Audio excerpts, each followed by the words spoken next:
தெய்வத்தின் குரல் இரண்டாம் பாகம் வித்யாஸ்தானம் முடிவுரை சுதேசம் விதேசம் பழசு புதிசு. பிற தேச சமாச்சாரத்தை எல்லாம் ஒதுக்க வேண்டும் என்று நாம் சொல்லவே இல்லை. அதில் நல்லதாக ஆத்மாபிவிருத்திக்கும் லோகக்ஷேமத்துக்கும் உதவுவதாக நமது ஜீனியஸுக்கு தேச பண்புக்கு உகந்ததாக இருக்கிறவைகளை அங்கீகரித்து பயனடையத்தான் வேண்டும். வசுதைவ குடும்பகம், லோகம் பூரா ஒரு குடும்பம். ஆச்சாரியாலே சொன்ன மாதிரி ஸ்வதேஷோ புவனத்ரயம், மூவுலகும் நம் தாய்நாடு, யாதும் ஊரே யாவரும் கேளிர் என்பதுதான் நம் சித்தாந்தம். அதனால் அந்நியம் என்பதாலேயே எதையும் கழித்து கட்ட வேண்டாம். காளிதாசன் மாளவிகாக்னி மித்ர தொடக்கத்தில் புராணமித்யேவ ந சாது சர்வம் ந சாபி காவ்யம் நவமித்யவத்யம் சந்தஹ பரீக்ஷ்யான்யதரத் பஜந்தே மூடஹ பரஹ் பிரத்யய நேய புத்திஹி என்கிறார். நம்முடையது பழையது என்பதற்காகவே ஒன்றை நல்லது என்று தீர்மானித்துவிடக் கூடாது. பிறருடையது புதுசு என்பதற்காகவே ஒன்றை தள்ளியும் விடக்கூடாது. பரீட்சை பண்ணி பார்த்தே ஏற்க வேண்டியதை ஏற்று தள்ள வேண்டியதை தள்ளிவிட வேண்டும். முதலிலேயே முடிவு கட்டி மனசை குறுக்கிக் கொள்வது மூடனின் காரியம் என்று இதை விரித்து பொருள் கொள்ளலாம். அதனால்தான் விதேசமானது நவீனமானது எதுவுமே நமக்கு கூடாது என்று சொல்லிவிடவில்லை. ஆனால் இப்போது காளிதாசன் சொன்னதற்கு நேர்மாறாக நம்முடையது பழசு என்பதாலேயே மட்டம், அது தள்ள வேண்டியது. மேல் நாட்டிலிருந்து வந்ததுதான் மாடர்ன், புதிசு என்பதாலேயே அதை அப்படியே யோசிக்காமல் சேர்த்து கொள்ள வேண்டும் என்று ஆயிருக்கிறது. இதுவும் தப்பு. ஆகையால் அந்நியமும் நவீனமும் கூட எங்காவது நமக்கு கொஞ்சம் தேவையா இருந்தாலும் பெரும்பாலும் நம்முடையதான பழைய விஷயங்கள் தான் விசேஷமாக அதிகமாக அனுசரிக்கத்தக்கன என்று சொல்ல வேண்டியதாகிறது.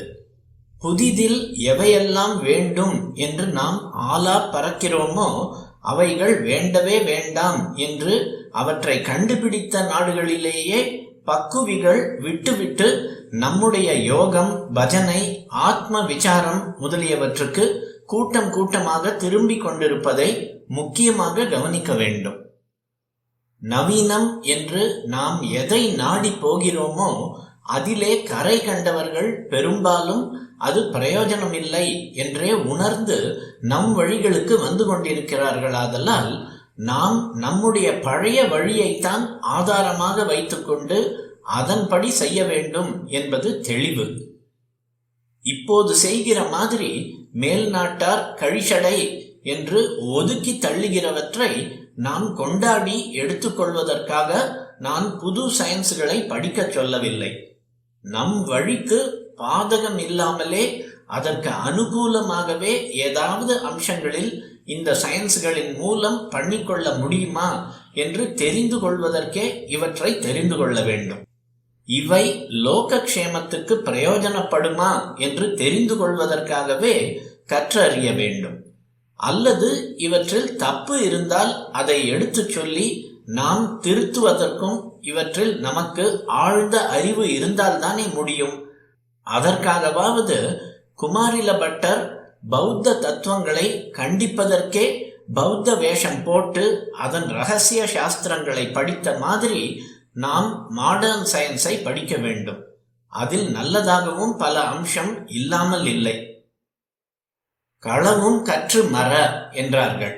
முதலில் நம் சமயாச்சாரங்களால் நல்லொழுக்கங்களை பாறை மாதிரி உறுதிப்படுத்தி கொண்டு விட்டால் அப்புறம் எதுவும் நம்மை கெடுக்க முடியாது என்ற நிச்சயத்துடன் கெட்டதோ நல்லதோ எல்லாவற்றையும் தெரிந்து கொண்டு மற்றவர்களுக்கு நல்லது கெட்டதுகளை எடுத்து சொல்லலாம். ஆகையால் நாலெட்ஜுக்கு, அறிவை வளர்த்து கொள்வதற்கு முன்னால் கேரக்டர், ஒழுக்கம் அவசியம். இல்லாவிட்டால் அறிவு கெட்டதற்கு அப்ளை ஆகி கெட்டதுகளை வளர்க்கும். முதலில் வரவேண்டிய இந்த ஒழுக்கம் மதானுஷ்டானத்தால் தான் வரும். உபவேதங்கள், மற்ற வித்யைகள், விஞ்ஞானங்கள் யாவும் லௌகிகத்துக்கும் அறிவுக்கும் மட்டுமே பிரயோஜனமானாலும் இவற்றையும் தெரிந்து கொள்ள வேண்டும்.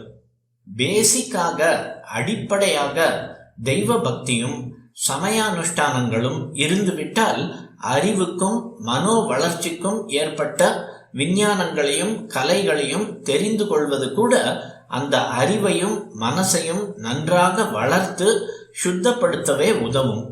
அப்புறம் இவற்றை தாண்டி ஆத்மாவிலேயே ஆணி அடித்த மாதிரி நிற்க ஆரம்பத்தில் இவையே உபாயமாயிருக்கும்.